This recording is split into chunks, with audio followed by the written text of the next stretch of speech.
So you're like a child that's wandered in the movie theater halfway through and you're wondering what's going on. This is Donny Cast on the 28th of June, 2022 on The Good Lie and the Greater Good. I'm your host, Walter. Let's get down to that shotgun blast of news to your stupid normie face. So opening today is a leaked voicemail indicating that Joe Biden knew of Hunter Biden, his son's dealings with a spy chief of China. Joe knew about Hunter's dealings. We already knew this. Joe's brother, Jim Biden, knew because I guess a phone call came in directed to Joe that went to Jim. I don't fucking know. They even admit to knowing that their dealings are with the quote unquote Chinese spy chief. We already know all this. It's just more and more of what we already know. It won't amount to anything. I'm getting to the point where I don't really care because regular normie people don't care. So, yeah, this is your president and his family. Moving along from that story, we have the Senate Sergeant at Arms, Michael Stenger, who was formerly with the Secret Service. Um, he died yesterday. There's been no reporting on how he died. It's just really suspicious and convenient. Considering that there's a surprise surprise January 6th committee announces surprise hearing on Tuesday for new evidence. Sort of some of the new evidence is coming out just seems like it's more sensational nonsense. It doesn't really matter. But this guy, Michael Stenger, it just looks really bad. This is the guy who said investigations should be considered as to the funding and travel of what appears to be professional agitators in the crowd on January 6th. But of course, he just happens to die the day before the surprise January 6th committee. I don't know if he was supposed to testify. I don't know anything. It's just really odd timing, like usual for things in reality. Um, so I bring up January 6th, the surprise quote unquote hearing that's going on today. I'll probably talk about it a little bit tomorrow. I saw this article about the 23rd. I normally don't really care about stuff like this because it's self-validating. It's anonymous sources talk to anonymous sources who said things that sound good. Politico reporter, two Democratic lawmakers told me that nobody gives a bleep about January 6th. Yes. I would probably guess this is the case. I haven't been able to find anything on the ratings. I don't know what's going on. Everything that I've read and the video clips I've seen that are coming out of the January 6th committee are less than so spectacular. I mean, they're uh, people saying things that do not constitute criminal acts, and they're trying to make other people look like they have egg on their face. I don't know. I like I said, you're gonna believe what you want about the January 6th. I don't think this committee is changing anybody's mind one way or another. So other things that happened yesterday, if this will pull up. So John Eastman, who is a Trump attorney, um, a conservative former election lawyer to ex-president Donald Trump, he was shown he was had federal agents come up on him supposedly with a warrant. This is video of him asking for the warrant. They supposedly provided the warrant after they confiscated his cell phone. John Eastman came out and made a statement saying that this type of warrant is broad in scope. Warrants tend to be narrow as for exactly what they're looking for. I have this video pulled up. This is a sham. So this is CNN. If you believe anything that CNN says, at this point, I have a bridge to sell you in San Francisco. The guy on the left is Wolf Blitzer, a pundit. The guy right to the right is Andrew McCabe. He is a former assistant FBI deputy director. I have him pulled up here. This is why CNN is trash, because you have Andrew McCabe offering his opinions on the Eastman phone seizure, as it says, and Andrew McCabe, as I pull up his Wikipedia page, even though we all agree Wikipedia is kind of trash, Andrew McCabe, he was fired under the Trump administration for leaking information to the Wall Street Journal and lying right before he was set to retire. And the investigation that took place after that, it gets really murky, especially on the Wikipedia page. He never was prosecuted. There's conflicting information on this page about whether a grand jury declined to indict it, whether or not he was offered a deal, all these things that went on. Nothing eventually happened to him. It actually says down here that under the Biden administration, he settled um, on October 14th, 2021. So this would be the Biden administration. The Justice Department reversed Mr. McCabe's firing, settling a lawsuit he filed asserting he was dismissed for political reasons. Under the terms of the settlement, the government agreed to rescind and vacate McCabe's removal, correct its records to reflect McCabe retired in good standing.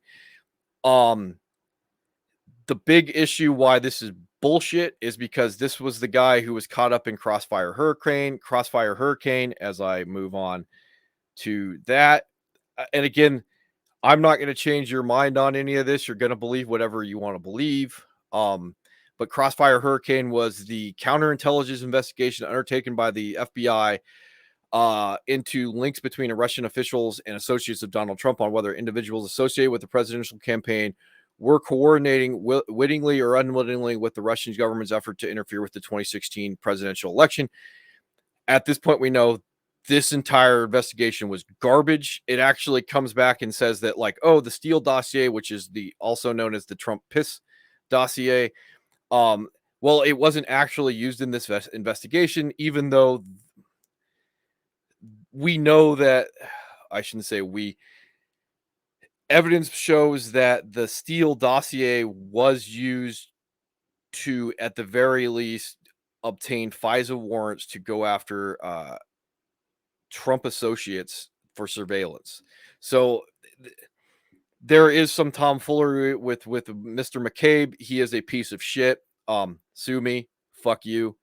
And now CNN's bringing him on to opine about a Trump attorney having their cell phone confiscated by the FBI with a search warrant, without bringing up the fact that this guy definitely is either ideologically bent or has a serious fucking axe to grind because he was politically targeted.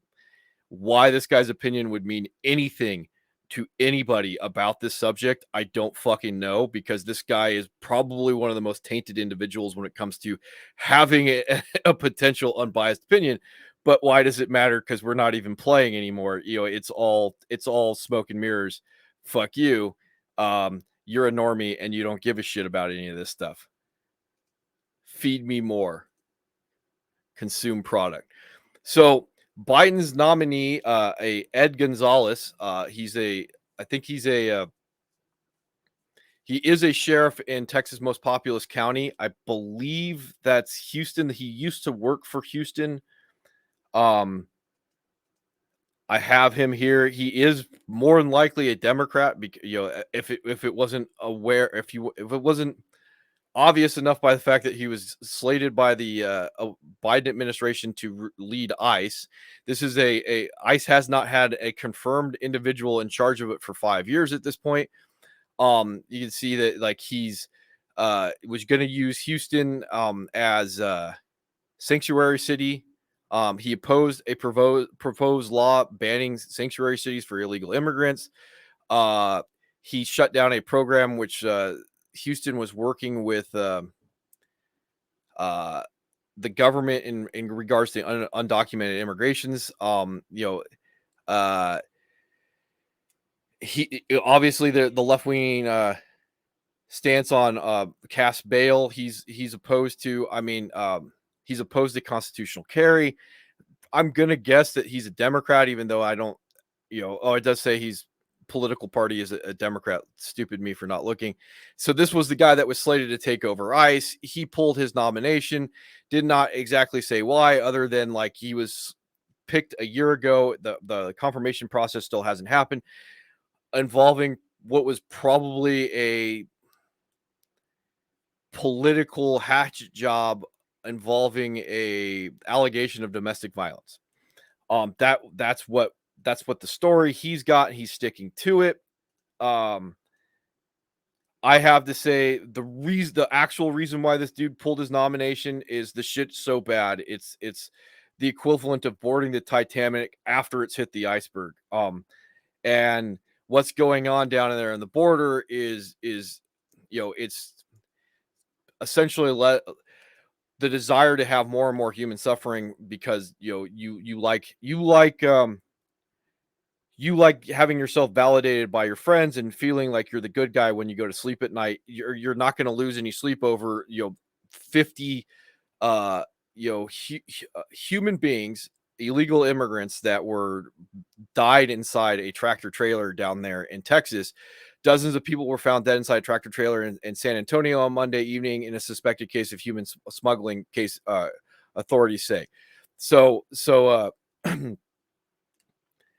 uh our politicians' sympathies towards these people, and I think a lot of people can have sympathy for people that want to have a better life, even though we don't necessarily want to have sympathy for criminals because they're criminals and human traffickers and terrorists. you know these people die. It's bad, no doubt, but it's the current administration's policies that are having more and more people come because we have no southern border at this point.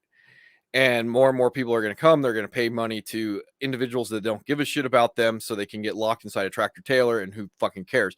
So we are in mourning. Fuck you. No, you're not, because you would do something about it. You went after AR-15s hard. You passed bad legislation, and now you're in mourning and you're not going to do anything about it because fuck you. I feel good about myself at my champagne mixers with my friends, as they tell me I'm so stunning and brave because, they deserve to come here. You're a piece of shit. Fuck you. Let's see. Moving on. I think today's going to be short. Uh, you gotta call out stupidity on both sides. I'm not a Republican. I think they're the equivalent of putting a tampon in a bullet wound. Um, so good old Boebert, Lauren Boebert, a Republican from Colorado, told the crowd at the founders of the United States wanted the church to direct the government and said the idea of separation of church and state is junk. I don't know exactly what she said. I don't care. It has her, some of her quotes are, it has some of her what she said inside of this. The problem is you're handing political ammunition to your enemy as they are losing, because you can't control your mouth and say what needs to be said to get you where do you need to go. Because again, and I point this out, stupidity has to be stupidity has to be called out on both sides. Shut the fuck up. Like we can't have a shared country if we can't decide on what that country's supposed to be. um and in this case, Lauren Borbert, you're a fucking moron. Because you only want freedom for people that are like you. I will point this out. Animal Farm, George Orwell. Here's me paraphrasing a quote about communism. All Americans are equal, but some Americans are more equal than others, right?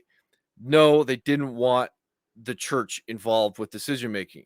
She says the reason we had so many overreaching regulations in our nation is because the church complied. The church is supposed to direct the government. The church is not supposed to direct the church. Or the government is not supposed to direct the church. That's not how our founding fathers intended it. Please tell me how our founding fathers intended it. And I'm tired of this separation of church and state junk that's not in the Constitution. You fucking sure about that? I'm fairly certain that there's no intent to establish a state religion.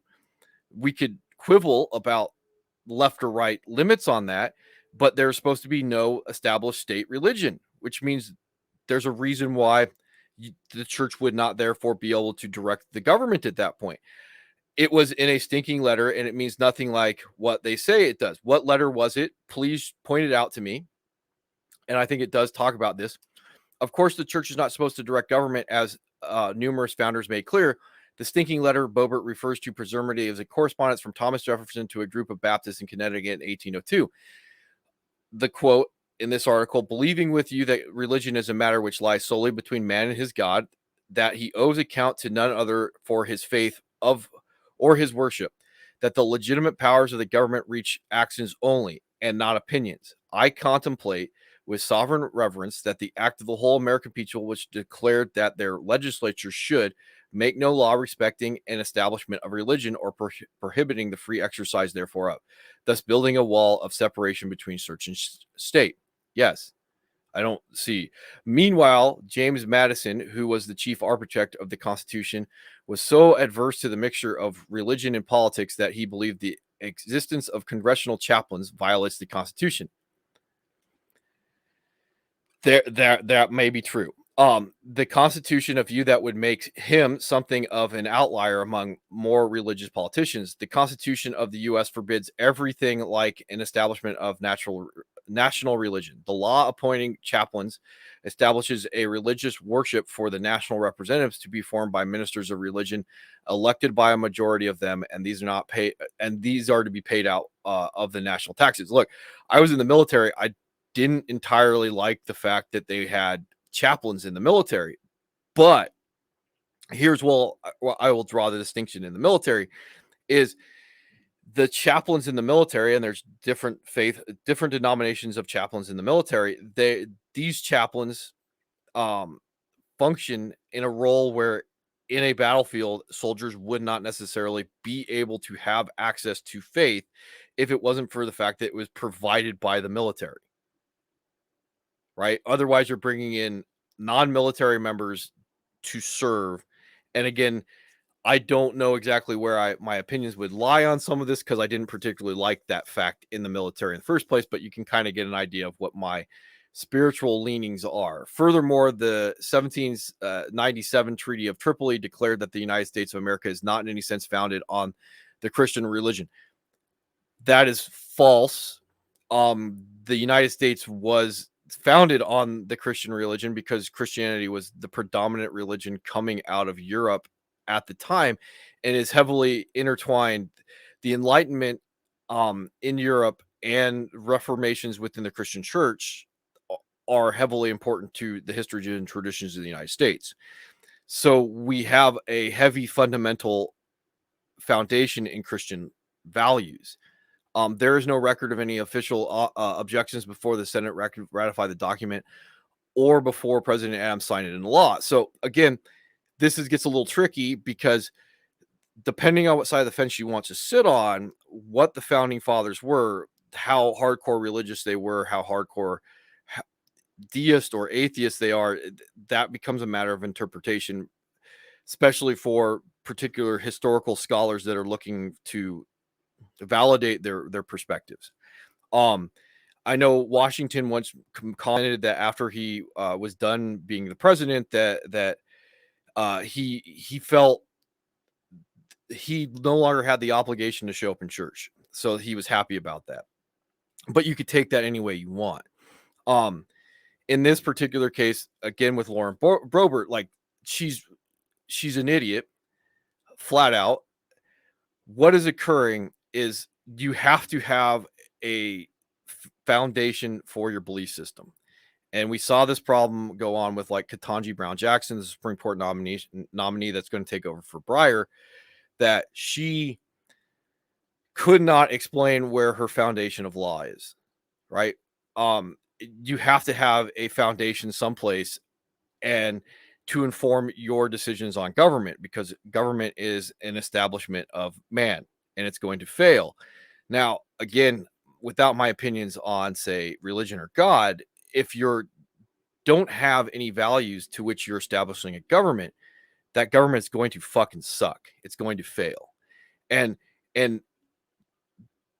extremely bright and articulate Lauren Boebert, what she's failing to understand is, yes, if normal people, the normie, has a foundation in some type of religion, especially in America, the West, Christianity, because they kind of do go hand in hand because of how much they were founded on each other. People, the government, would then have that morality system informing their decisions. This is what she's talking about.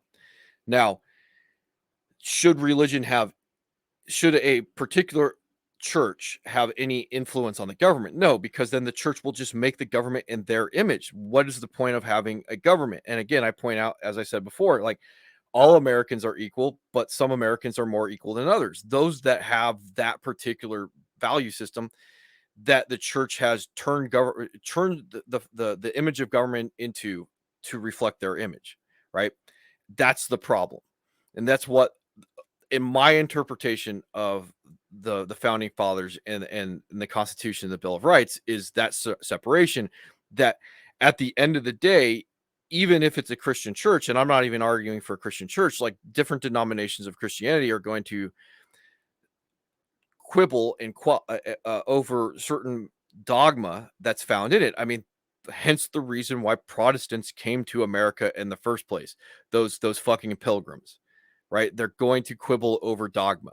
So her faith, which she thinks is absolute, is not absolute to her neighbor, and therefore you can have no shared culture, because you're going to be quibbling over those minor differences that you have over faith, when you can be embracing each other as neighbors over a shared ideological culture that comes to the formation of government and those freedoms that are associated from mankind that the government is supposed to protect: the Constitution, the Bill of Rights, that operate outside of a church. You fucking idiot. So anyway, I think I'm about done with that. Moving on to from Republicans are fucking stupid too. Supreme Court rejects challenge to California's worker classification law, letting AB 5 stand.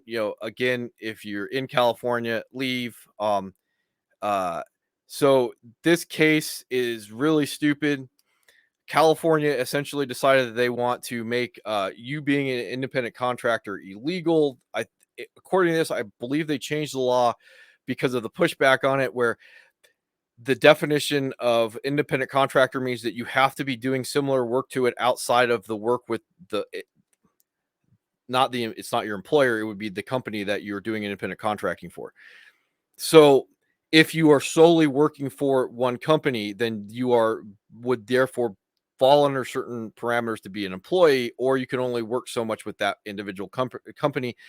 This, of course, caused problems with journalists, because journalists tend to be independent contractors. So they sued, and they used a really fucking stupid argument that, hey, we're journalists and we should be protected under the First Amendment because freedom of the press. All animals are equal. Some animals are more equal than others. Fuck you. Your actual argument has to do with freedom of association, because the government can't tell you who you should and who you should not be working with. But that would become problematic for other laws that are out there.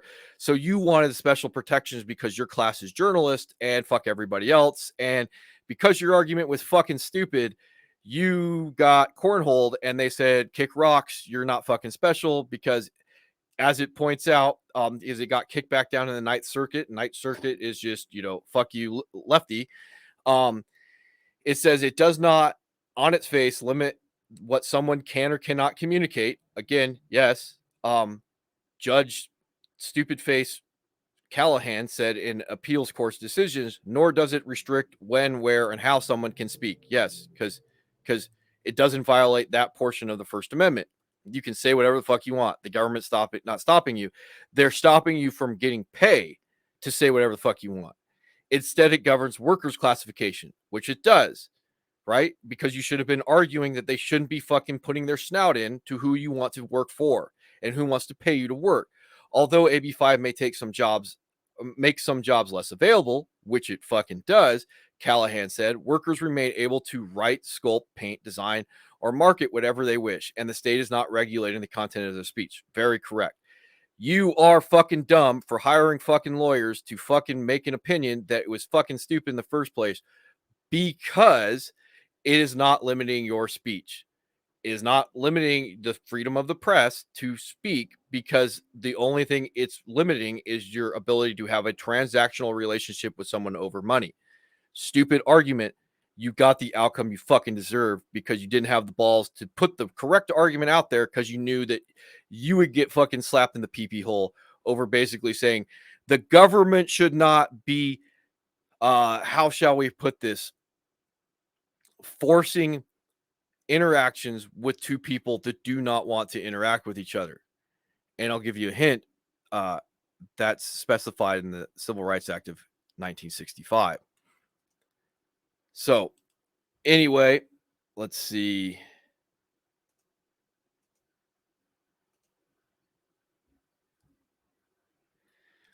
Biden's Title IX proposal mirrors action memo from Soros-funded group pushing gender identity into rules. I'm going to say right off the bat with this one, I'm going to limit my thoughts on this article for a number of reasons. I did find it interesting that what this article is talking about is certain NGOs that are non-governmental organizations that are indirectly or directly attached to George Soros are influencing government policy in the United States. That should be rather fucking terrifying. These are somewhere between terrorist organizations or again, non-governmental organization that we'll just call them bond villain, cabals. And if you don't think this is occurring, the DOJ's was influenced by the school board association in this country over treating parents like domestic terrorists. So this policy bleed, this influence is occurring. In this case with Title IX, Title IX is equality of the sexes, and now they're going to remove sexes and they're going to put in there equality of the gender identities and who you want to roll around naked with. And this is a big fucking problem, because now it's going to strip protections for women away, because now it is not that you are an objective biological woman. This is the fact that you identify as a woman. So in this case, and this goes back to some of my thoughts that are brewing on the Roe decision, you actually, because Roe was written on bad law, now you have to actually reverse course, because in order to protect women in the future, you basically have to establish them as being women. And what Biden's doing is he's stripping that protection away by proposing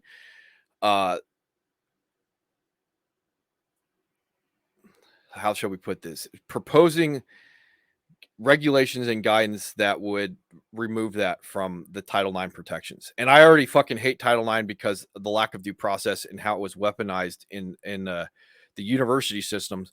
But this is only going to make it, now that women don't even have that protection that was weaponized in the past. So, and then moving forward to the end of the story today. So Boy Scouts go from banning gay participants to participating in gay pride in 8 short years. This is the Blaze. It's a right-wing publication. Glenn Beck owns it, I believe. Anyway, here's another one. You can see, I think it's got the Twitter page someplace on it. If it'll pop up, and it's not popping up, so screw you, hippie. Anyway, so here's a picture from it. Aren't you proud of what the Boy Scouts have become? In this case, like, you get the culture you deserve, and what the Boy Scouts were supposed to be, it's literally an exploration of masculinity. And of course, culturally, that masculinity is going to change over time and location.